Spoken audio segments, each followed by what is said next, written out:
আল্লাহ তাআলা আদম আলাইহিস সালামকে সবেমাত্র সৃষ্টি করলেন। তারপর তাকে বললেন, হে আদম, তুমি ওই যে ফেরেশতার দল দেখা যায় তাদের কাছে যাও, গিয়ে দেখো তারা কি বলে।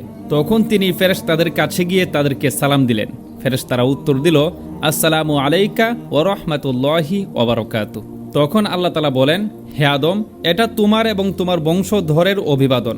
আদম আলাইহিস সালাম জিজ্ঞাসা করলেন, হে আমার রব, আমার বংশধর আবার কি? আল্লাহ তাআলা বললেন, হে আদম, তুমি আমার দুই হাতের যে কোনো একটা হাত পছন্দ করো। আদম আলাইহিস সালাম বললেন, তবে আমি আমার রবের ডান হাত পছন্দ করলাম।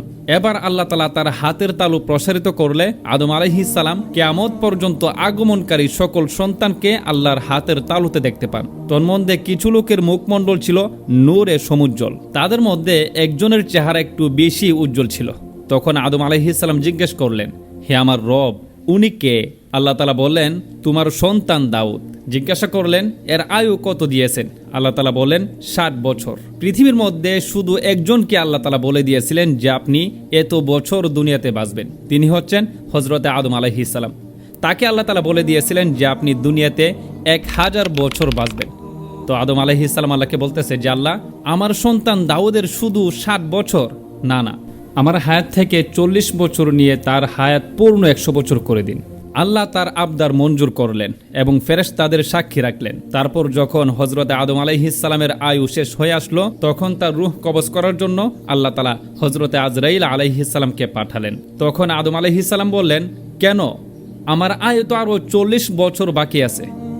আজরাইল আলাইহিস সালাম বললেন, হ্যাঁ, কিন্তু আপনার হায়াত থেকে আপনি 40 বছর আপনার সন্তান দাউদকে দিয়ে দিয়েছিলেন। কিন্তু আদম আলাইহিস সালাম অস্বীকার করে বসেন এবং পূর্বের কথা ভুলে যান। আদম ভুলে গেছে, এজন্য তার সন্তান আমরাও ভুলে যাই। সেদিন থেকে পারস্পরিক লেনদেন লিপিবদ্ধ করে রাখার এবং সাক্ষী রাখার আদেশ জারি হয়। হাফিজ আবু বকর বাজ্জার রহমতুল্লাহি আলাই ও তিরমিজি নাসাই রহমতুল্লাহি আলাই তার ইয়াউম ওয়াল লাইল কিতাবে হযরত আবু হুরায়রা রাদিয়াল্লাহু তাআলা আনহু সূত্রে এই হাদিসটি বর্ণনা করেন। তিরমিজি রহমতুল্লাহি আলাই বলেন, হাদিসটি হাসান গরীব এবং ইমাম নাসাই রহমতুল্লাহি আলাই তথা গ্রহণযোগ্য নয় বলে মন্তব্য করেছেন। আরেকটা হাদিসে আছে, ইমাম আহমদ রহমতুল্লাহি আলাই তার মুসনাদে কিতাবে বর্ণনা করেন, হযরত আবু দারদা রাদিয়াল্লাহু তাআলা আনহু বলেন, আল্লাহ রাসূল সাল্লাল্লাহু আলাইহি ওয়াসাল্লাম বলেছেন, যথাসময়ে আল্লাহ তাআলা হযরত আদম আলাইহিস সালামকে সৃষ্টি করে তার ডান কাঁধে আঘাত করে মুক্তার মতো ধবধবে সাদা তার একদল সন্তানকে বের করেন। আবার তার বাম কাঁধে আঘাত করে কয়লার মতো মিচমিচে কালো একদল সন্তানকে বের করেন। তারপর আল্লাহ তাআলা ডান পাশগুলোকে বললেন, তোমরা জান্নাতগামী, আমি কারো পরোয়া করি না। আর বাম কাঁধের গুলোকে বললেন, তোমরা জাহান্নামগামী, আমি কারো পরোয়া করি না।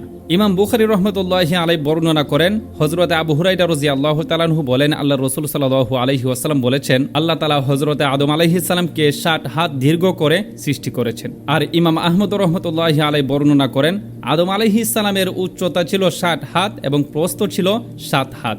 আদম আলাইহিস সালামের সন্তানদের যারাই জান্নাতে যাবে সবাই আদম আলাইহিস সালামের আকৃতি নিয়েই জান্নাতে যাবে। ওয়া ইয আখাযা রাব্বুকা মিন বানি আদামা মিন যুহুরিহিম যুররিয়াতাহুম ওয়া আশহাদাহুম আলা আনফুসিহিম আলাস্তু বিরাব্বিকুম قالوا بلى شهدنا أن تقولوا يوم القيامة إنا كنا عن هذا غافلين। ইমাম মালিক ইবনে আনাস রহমতুল্লাহি আলাইহি বর্ণনা করেন, মুসলিম ইবনে ইয়াসার রহমতুল্লাহি আলাইহি বর্ণনা করেন, হযরত উমর ইবনুল খাত্তাব রাদিয়াল্লাহু তাআলা আনহুকে এই আয়াত সম্পর্কে জিজ্ঞাসা করা হলে তিনি বললেন, এই আয়াত সম্পর্কিত এক প্রশ্নের জবাবে আল্লাহ রাসূল সাল্লাল্লাহু আলাইহি ওয়াসাল্লামকে আমি বলতে শুনেছি। তিনি বলেন, আল্লাহ তাআলা আদম আলাইহিস সালামকে সৃষ্টি করে তার পিঠে ডান হাত বুলিয়ে তার সন্তানদের একদল বের করে এনে বললেন, এদেরকে আমি জান্নাতের জন্য সৃষ্টি করলাম, এরা জান্নাতীদের আমলি করবে। পুনরায় হাত বুলিয়ে আরেক দল সন্তানদেরকে বের করে এনে বললেন, এদেরকে আমি জাহান্নামের জন্য সৃষ্টি করেছি, এরা জাহান্নামীদের আমলি করবে।